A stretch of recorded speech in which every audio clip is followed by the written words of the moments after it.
Welcome to this deep dive. Today we're getting into a really vital and, well, evolving area for anyone managing inflammatory bowel disease that's colorectal cancer surveillance. Absolutely.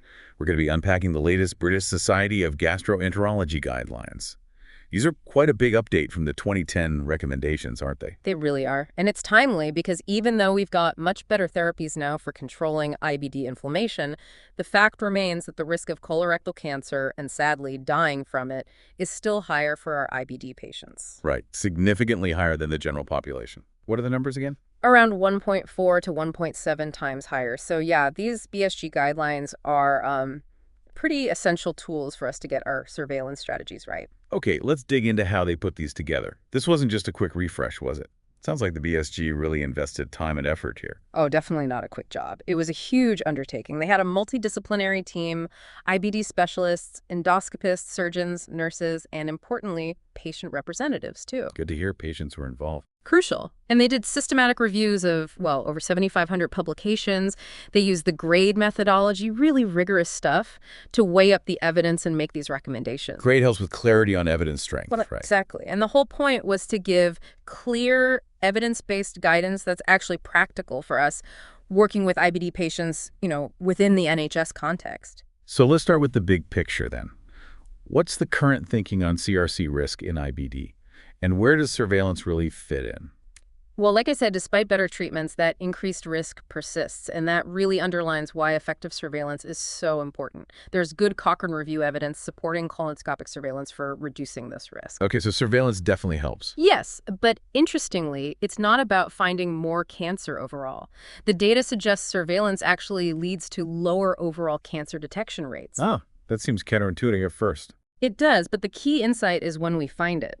Surveillance shifts the balance. We find cancer earlier, so higher rates of early-stage detection, and, critically, lower rates of CRC-related deaths in the groups getting surveillance. That's the payoff.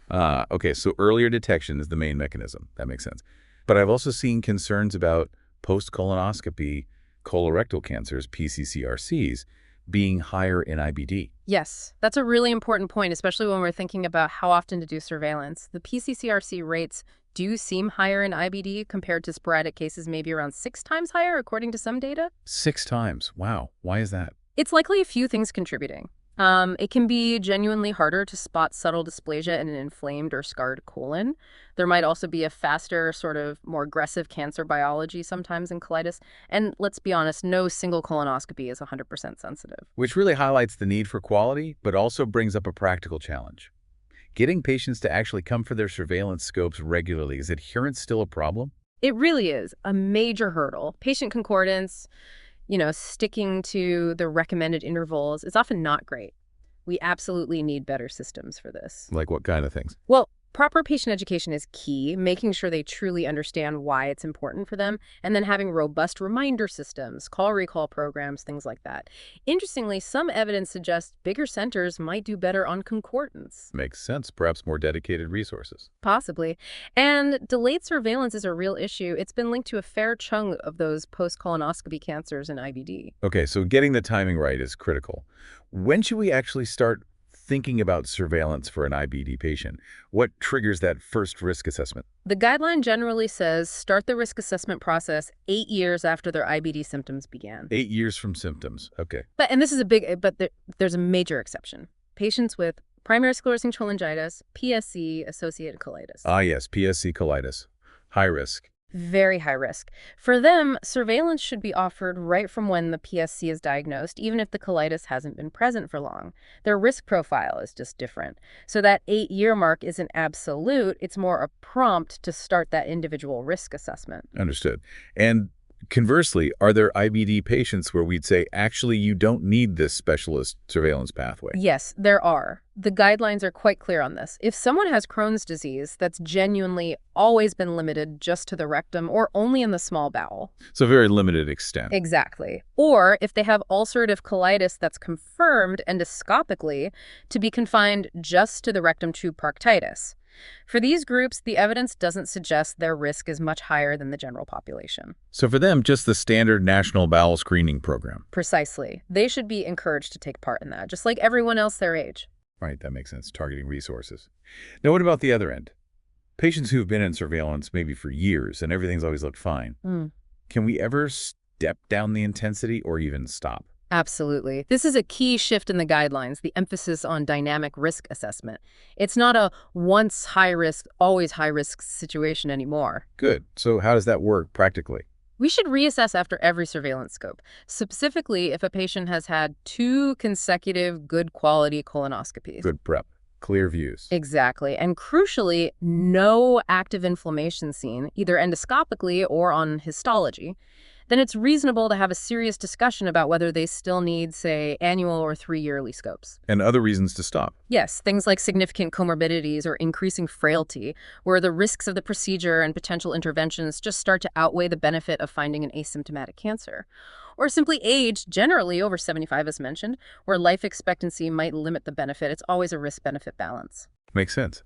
And you mentioned inflammation. We should also remember things like 5-ASAs potentially having a chemopreventive effect too, right? That might factor in. That's a fair point, yes. The potential chemopreventive effect of mesalazine is still debated, but it's part of the overall picture we consider for an individual's risk. Okay. Now, let's dive into the actual risk factors that determine the surveillance frequency.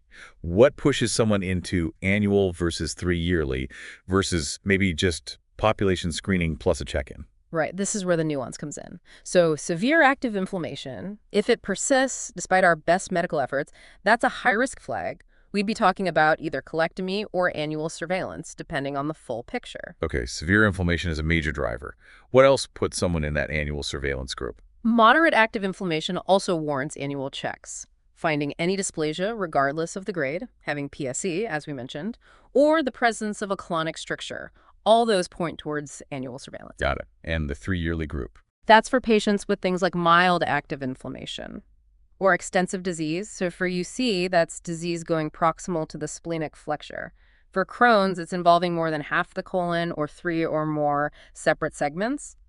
Also, a history of post-inflammatory polyps, those PIPs. Okay. And family history? Yes, a family history of colorectal cancer in a first-degree relative also puts them into that 3-yearly surveillance category now. And if someone has none of those extra risk factors, maybe well-controlled disease, limited extent? If they don't have these specific factors or their calculated risk seems close to the general population, the recommendation is different. They should still participate in the age-appropriate national screening program, but also have a colonoscopic reassessment every 10 years. So not completely off surveillance, but much less intensive. Exactly. It's a safety net. And the big shift really is moving away from static risk categories like in the 2010 guidelines towards this dynamic assessment driven mainly by ongoing information. That sounds much more personalized.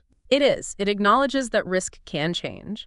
And of course, we should always be advising on modifiable risks, smoking, weight, alcohol, sun exposure, though the direct link evidence in IBD specifically is still developing for some of these. And the rationale for that minimum 3-year interval for those above population risk. It comes from looking at the Cochrane data and the PCCRC rates. It seems that intervals shorter than 3 years don't necessarily pick up significantly more early cancers, but do carry the burden of more procedures. Plus, there's the concept of field cancerization in colitis. Explain that a bit more. In long-standing colitis, the entire lining of the colon can become genetically unstable.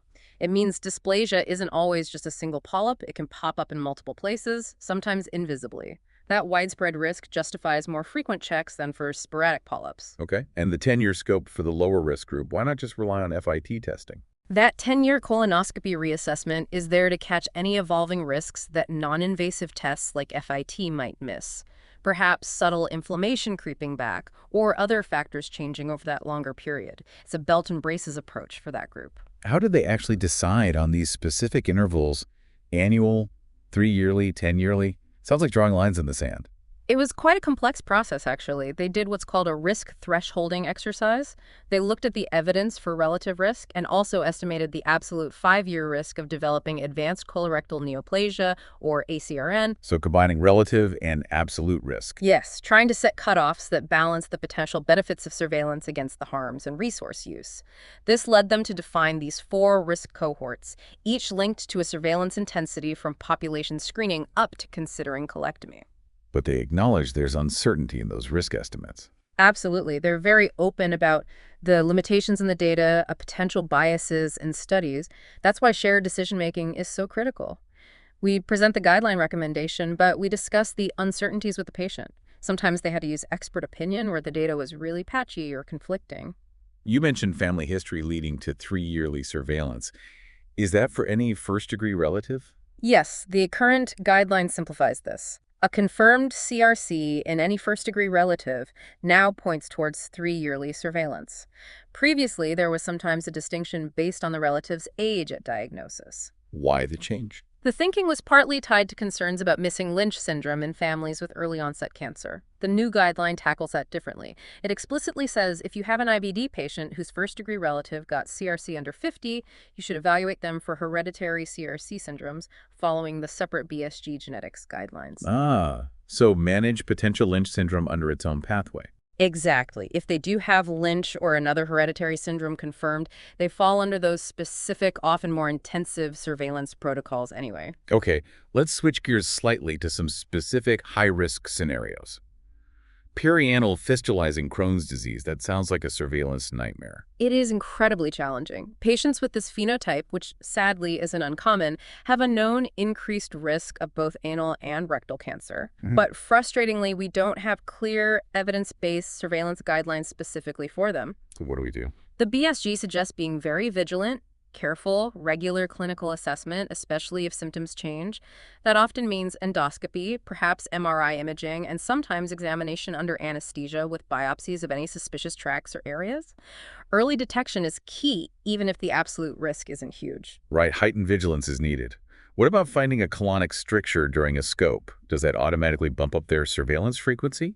Finding a new stricture definitely needs thorough investigation, good quality scope, lots of biopsies from the stricture and nearby, plus cross-sectional imaging like CT or MRI as the main IBD guidelines detail. But does the stricture itself mean higher cancer risk going forward? Not necessarily, no. Strictures alone don't independently predict future neoplasia risk.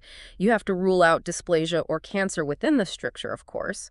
But just having a benign stricture doesn't automatically put them on to annual surveillance unless other risk factors like active inflammation or prior dysplasia are also present. Okay, clear distinction. And lastly, in this section, what about patients diagnosed really young, say in childhood? Kids diagnosed with IBD do have a higher relative risk of CRC later in life, mainly just because they'll have the disease for longer. Makes sense. Duration's a risk factor. But the absolute chance of them getting CRC while they're still under pediatric care is actually very low. The real concern is their lifetime cumulative risk. So the key things are getting a really accurate history of their disease when they transition to adult services, doing a careful risk stratification then, and making sure they get onto the appropriate adult surveillance pathway based on their individual factors. Transition planning is vital there. Okay. Let's turn to the practicalities of the colonoscopy itself. Bowel prep, always a favorite topic. What do the guidelines recommend now? Yes, bowel prep. The guidelines suggest we can use either low-volume PEG-based preps, that's 2 liters or less, or the non-PEG-based options. And how do they compare? The evidence using GRADE found pretty much similar success rates in terms of achieving a clean colon. Where they might differ is tolerability. There's moderate evidence, though maybe slightly less certain, suggesting the low-volume or non-PEG options might be better tolerated. Which patients often prefer? Exactly. So the guideline strongly says, individualize the choice. Talk to the patient. What have they had before? Did they tolerate it? What's their disease activity like? Any kidney issues? Previous surgery? What meds are they on? How often do they need scopes? All these things matter. And clear instructions are vital, whatever prep you choose. There used to be a lot of debate about 2-liter versus 4-liter PEG. Did they look at that? They did, and the evidence showed no real difference in how well they cleaned the bowel. But interestingly, patients seemed more willing to repeat the prep if they'd had the 2-liter version, probably just easier to get down. Makes sense. And low-volume PEG versus non-PEG. Again, similar efficacy for bowel cleansing reported, but potentially some differences in how well patients tolerated them, which might guide choice in individuals. Okay, prep choice needs thought. What about the scope technology itself? Is high definition standard now? Absolutely. The guideline is strong on this. You use high definition, HD, endoscopy. Don't use standard definition for IBD surveillance. HD just finds significantly more dysplastic lesions. It's fundamental to a quality examination. And what about fancier imaging? Chromoendoscopy dye spray? or the virtual electronic versions? They suggest considering high-definition dye-based chromoendoscopy, HD-DCE. Their analysis hinted it might pick up a few extra dysplastic lesions compared to just HD white light. Only considering.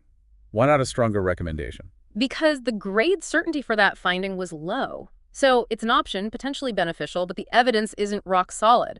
As for virtual chromoendoscopy, NBI, FICE-E, iScan, the evidence was rated as very low certainty in their network meta-analysis. So they couldn't make a formal recommendation for or against using those routinely over HD white light or HD-DCE. Right, so HD is essential. HD-DCE is an option to consider. Virtual chromo, less clear evidence.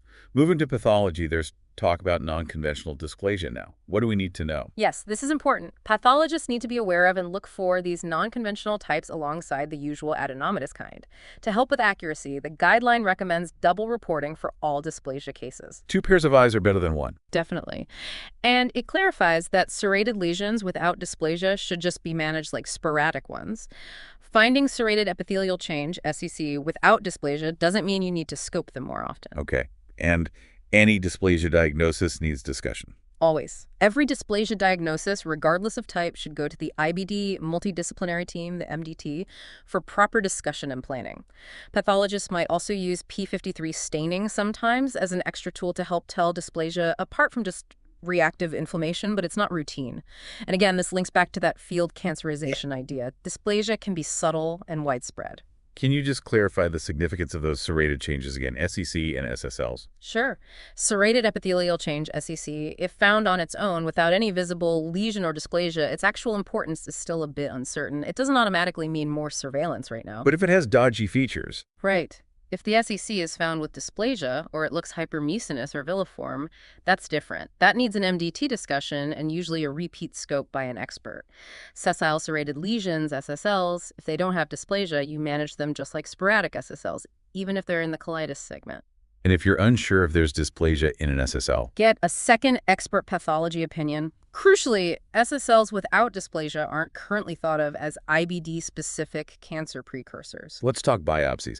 Is it all about targeted biopsies now, or do random biopsies still have a role? Targeted biopsies, especially using dye spray to highlight subtle areas, are definitely better at finding dysplasia in long-standing IBD. That's the primary approach. But sometimes randoms are still needed. Yes, there are specific situations. If the patient has a history of neoplasia before, or they have PSC, or maybe if you're thinking about a segmental resection and need to check the field for widespread changes, or sometimes if the view is just really difficult, maybe due to inflammation or surgery like diversion colitis. Why randoms in PSC particularly? Because PSC patients have a higher risk of that non-conventional, sometimes invisible dysplasia we talked about.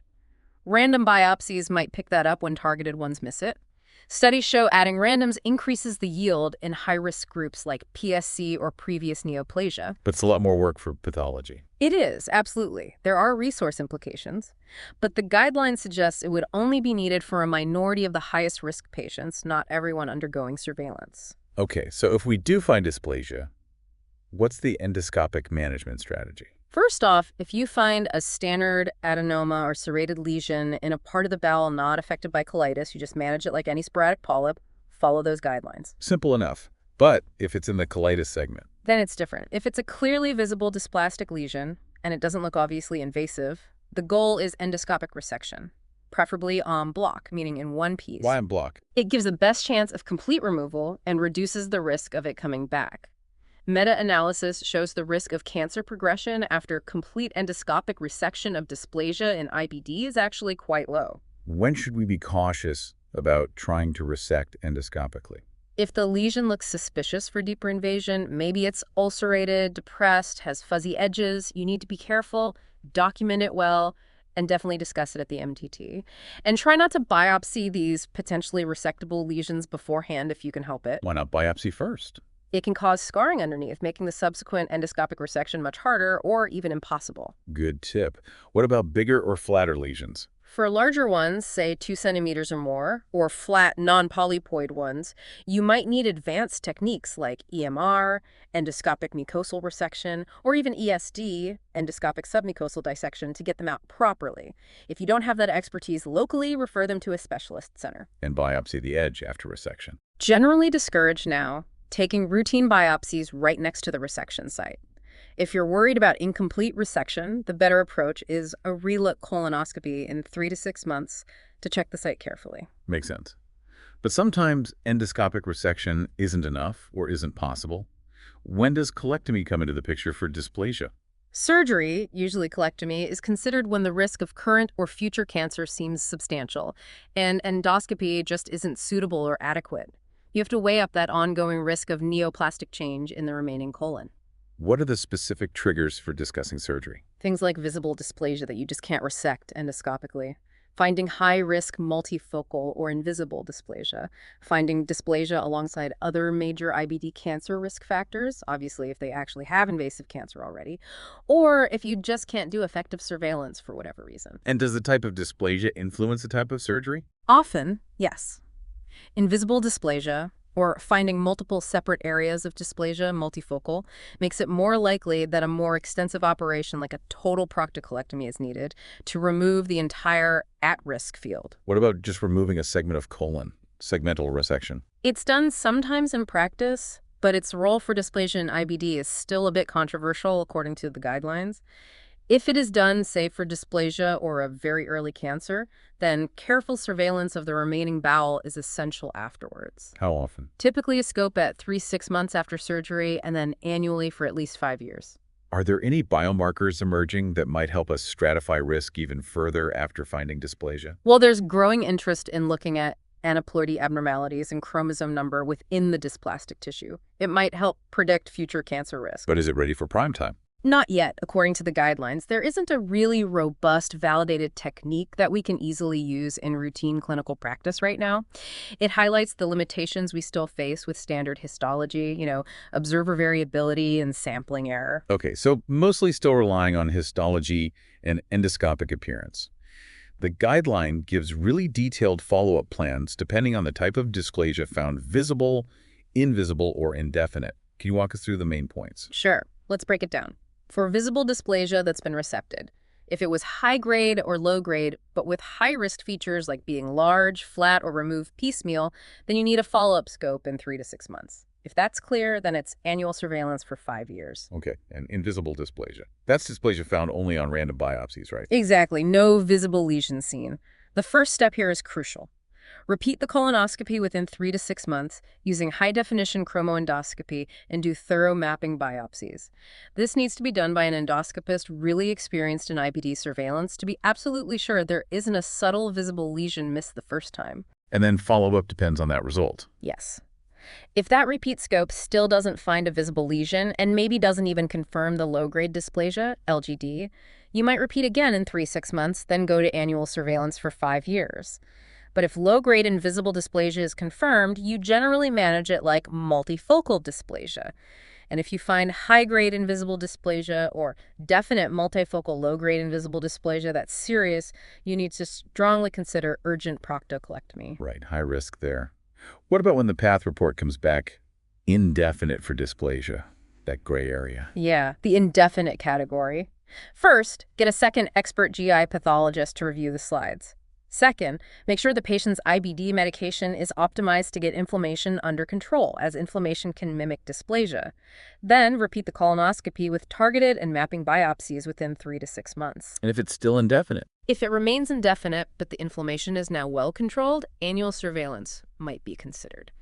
If the repeat scope and biopsies are clearly negative for dysplasia, you can usually de-escalate surveillance back to their underlying risk category. Okay, that's a helpful breakdown. What about patients who've already had surgery, say an ileal pouch anal anastomosis, an IPAA, or they have a retained rectum after colectomy? Do they need scopes? Good question. For IPAA, if the patient has no specific risk factors for pouch cancer, routine surveillance isn't generally recommended until maybe a 10-year checkup. But there are risk factors for pouch neoplasia. Yes. Things like having had CRC or dysplasia before surgery, having PSC, chronic bronchitis, or inflammation at the joint cophitis that won't settle, having Crohn's disease involving the pouch, having long-standing UC before the surgery, or a strong family history of young-onset CRC. If they have those, they likely need pouch surveillance. And who should do those pouch scopes? Need someone experienced. And they need to take specific biopsies. from the ileum just before the pouch, the main pouch body, the anal transition zone, plus any visible lesions. What about a retained rectum after a subtotal colectomy? The risk of cancer in that retained rectum is generally low, but it is higher if they had neoplasia before surgery, if they have PSC or had IBD for a very long time. The guideline suggests surveillance endoscopy of the rectum at 1, 3, and 5 years after the colectomy, and then every 5 years after that if they remain at risk. Okay. Lastly, the guideline covers quality, training, sustainability, cost effectiveness. What are the key takeaways for us as consultants from that section? It strongly pushes for using quality metrics like modified ESGE key performance indicators to benchmark how well our IBD surveillance services are doing. It sets standards like offering scopes in a timely manner and making sure all dysplasia cases get discussed at an MDT. And patient feedback. Yes, collecting patient-reported experience measures, PREMs, is recommended to help improve services. Fundamentally, high-quality surveillance is key. That means HD scopes, good prep, good inflammation control. They even mention target dysplasia detection rates from big studies as something to aim for. What about training? Big emphasis on needing better, perhaps more standardized, training for endoscopists doing IBD surveillance, maybe through regional training academies. And sustainability. Costs. Interestingly, they note that targeted biopsy strategies probably have a lower carbon footprint than taking loads of random biopsies. On cost-effectiveness, the evidence generally suggests IBD surveillance is cost-effective within typical thresholds, but they acknowledge there are still some gaps and uncertainties in the economic models. And did they identify areas where we need more research? Oh yes, a whole list, 16 research priorities. Things like understanding PCCRC better, using digital tools to help patient adherence, validating risk calculators, looking at sex differences in risk, the overlap with hereditary cancer syndromes, chemo prevention, better bowel preps, the role of AI in detection, biomarkers, the real meaning of SCC and non-conventional dysplasia, how to safely de-escalate surveillance after dysplasia treatment, training methods, and the actual cost and impact of following these guidelines properly. Lots still to learn. Wow, quite a list. This has been incredibly useful, really drilling down into the detail of these new BSG guidelines. It certainly highlights how complex CRC surveillance in IBD is and how valuable this comprehensive guidance is for us at consultant level. Absolutely. It really demands a nuanced understanding, doesn't it? Wow. Of the risk factors, the endoscopic techniques, the pathology interpretations, all crucial for getting the best outcomes for our patients, particularly within the constraints of the NHS. And as we've touched on, that shared decision-making element, talking through the risks, benefits, and uncertainties with each patient is just paramount. It really is. So perhaps the final thought to leave you with today is this. We have these incredibly detailed evidence-based guidelines, but how do we best implement them consistently and effectively across the NHS, especially with the pressures on services and resources? How do we translate this guidance into real-world improvements for our IBD patients at risk of colorectal cancer? Definitely something for all of us to reflect on in our own practice. Thank you for joining us for this deep dive.